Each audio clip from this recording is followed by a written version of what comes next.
ഉദാഹരണം 12:1-21 വരെ.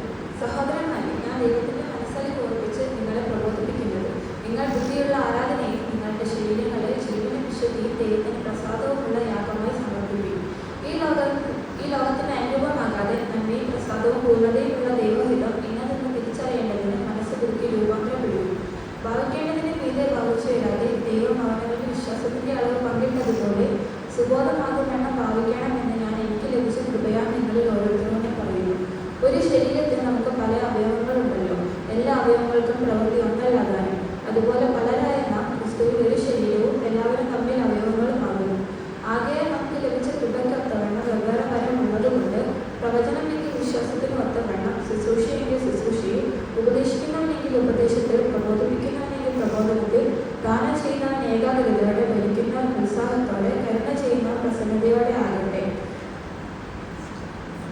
സ്നേഹം നിർവ്യാജമായിരിക്കട്ടെ, തീയതിന് വെറുതെ നല്ലതിനോട് ചേർന്ന് കൊള്ളുവിൻ. സഹോദരപ്രീതി തമ്മിൽ സ്ഥായി കൊണ്ട് ബഹുമാനിക്കുന്ന അന്യോന്യം മുന്നിട്ട് കൊള്ളുവിൻ. ഉത്സാഹത്തിൽ